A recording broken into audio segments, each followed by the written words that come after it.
దాదాపు 8,930 రోజులు పరిపాలించాడు. అది హెడ్ ఆఫ్ ది స్టేట్ ముఖ్యమంత్రిగా 8,930 రోజులు.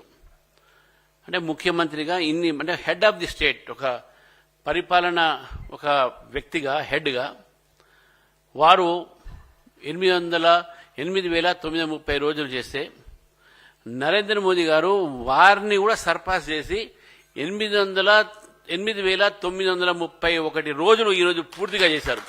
అది ముఖ్యమంత్రిగానే మన ఇది ప్రధానమంత్రిగానే ఈ రెండు కలిపితే వారు 8,931 రోజులు పూర్తి చేశారు. వారికి భారతీయ జనతా పార్టీ తరఫున, తెలంగాణ ప్రజల తరఫున వారికి శుభాకాంక్షలు తెలియజేస్తూ, మరి ఇంకా ఎన్నో సంవత్సరాలు పరిపాలించి భారతదేశాన్ని అత్యున్నత స్థాయిలో తీసుకుపోయి వికసిత్ భారత్గా వారి నిర్మాణం చేసేటటువంటి కార్యక్రమాల్లో మనందరం కూడా వారికి చేదోడుగా ఉండి, మనం మోదీ గారికి భగవంతుడు ఆయురారాలతో వారికి మంచి జీవితాన్ని ప్రసాదించి భరతమాత సేవకు ఇంకా చేయాలని చెప్పేసి కూడా కోరుతూ, మరి ఈనాడు ఈ యొక్క మూసీ నదికి సంబంధించిన దాంట్లో ఈ మధ్య చాలా దానిపైన చర్చలు జరుగుతూ ఉన్నాయి. ఒకవైపు ప్రభుత్వము పవర్ పాయింట్ ప్రజెంటేషన్ ముఖ్యమంత్రి ద్వారా, అదేవిధంగా అపోజిషన్లో ఉన్నటువంటి ఒక బీఆర్ఎస్ పార్టీ నాయకులు కూడా పవర్ పాయింట్ ప్రజెంటేషన్ పెట్టడం జరిగింది. వాళ్ళిద్దరు కూడా వాళ్ళ వైఖరి చెప్పుకోవడం జరిగింది. మూసీ అనేది ఈరోజు మన మధ్యన హైదరాబాద్ ఈ ఒక రెండు భాగాలుగా డివైడ్ చేసేసినటువంటి ఒక నది ఒకటి. ఆ రోజుల్లో మనకు చార్మినారు దగ్గర ఆ భాగమతి పోయింది అనేటువంటి కథలు చెప్తా ఉంటే ఈ మూసి పొంగిందా అని మనకు అనిపిస్తుంది. ఈ మూసి పొంగి ఈ మూసిని కూడా ఈత కొట్టినా అని చెప్పేసి మనకు అనిపిస్తుంది.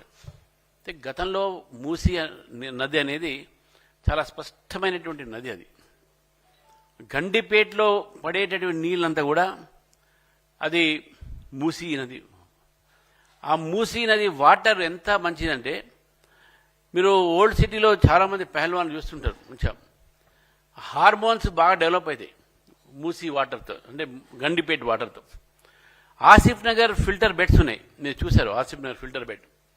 ఆసిఫ్ నగర్ ఫిల్టర్ బెడ్ నుంచి ఆ రోజు హైదరాబాద్ నగరానికి దాంట్లో నుంచి వాటర్ స్వచ్ఛంగా చేసి హైదరాబాద్ ప్రజలకు వస్తే ఆ గండిపేట వాటర్, ఆ రోజులో సామెత ఉండే, అరే మే గండిపేటగా పానీ పియా అంటుండే, మే గండిపేటగా పానీ పియా అంటుండే. ఇప్పుడు ఎట్లయిపోయినాయంటే ఏమేమి వాటర్లు తాగుతామో ఇప్పుడు పేట అయ్యి ఆ గండిపేట అంటాం మనం చూసేసి. కానీ ఆ గండిపేట వాటర్కి అంత విలువ ఉన్నది. దాంట్లో మంచి హార్మోన్స్ డెవలప్ అయ్యే గుణాలు ఉన్నాయి. కానీ హైదరాబాద్ పాపులేషన్ పెరుగుతున్న కొద్దీ, మూసీలో కాలుష్యం పెరుగుతున్న కొద్దీ, ఆ నీళ్లు సరిగిపోక ఇతర ఒక సోర్సెస్తోని మనం వాటర్ తీసుకొస్తాను. Krishna water 1, phase 1, phase 2, phase 3 ఇవి కూడా భారతీయ జనతా పార్టీ డిమాండ్ చేస్తేనే ఆ వాటర్ మనకు రావడం జరిగింది. ఇప్పుడు గోదావరి వాటర్ని కూడా మీరు కాళేశ్వరం ద్వారా లిఫ్ట్ చేసి షామీర్పేటలో నింపి మనం ఇక్కడ తీసుకోవడానికి, అటు మంజీరా నుంచి మనకు సింగూరు ప్రాజెక్టు, మంజీరా ప్రాజెక్టు నుంచి హైదరాబాద్ నగరానికి వాటర్ సప్లై అవుతున్న విషయాన్ని, అంటే ఒకవైపు మూసీ నది చూడంగానే ఇప్పుడు ఈ కాలంలో ఈ నీటి దేనికైనా పనికొస్తుందా అని ఆలోచించే వాళ్ళకు, మనము హైదరాబాద్లో నీళ్లు తాగే నీళ్ళల్లో మూసీ నది సంబంధించినటువంటి నీరు కూడా మనం ఉన్నది అనే విషయాన్ని మనం గుర్తించుకోవాలి.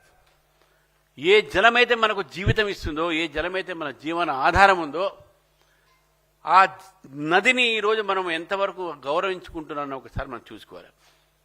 అన్ని నాళాల మీద చూడండి పొంగుతుంటాయి, మీద వస్తూనే ఉంటాయి. మూసీ అనగా నేను మలక్పేట దగ్గర ఇప్పుడు బ్రిడ్జ్ కడుతున్నారు, ఆ ఒక మూసీ నది చూస్తూ ఉంటే మనం పోతూ ఉంటే అది నిజంగా కూడా ఇప్పుడు ఇది మూసీ నది, ఈ నీళ్ళ మనం తాగుతున్నదని అనిపిస్తుంది. దీన్ని ప్రక్షాళన చేయాల్సిన అవసరం ఉన్నది. ఇది ప్రక్షాళన చేస్తే మీరు తప్పకుండా ఏ ప్రభుత్వమైనా సరే దానికి భారతీయ జనతా పార్టీ పూర్తిగా మద్దతు పలుకుతుందని చెప్పేసి కూడా తెలియజేస్తున్నాను. ఎందుకంటే we want clean water, clean environment. కానీ మూసీ అనగానే హైదరాబాద్లో ఉన్నటువంటి గండిపేట దగ్గర నుంచి ఇక్కడ మలక్పేట దాకా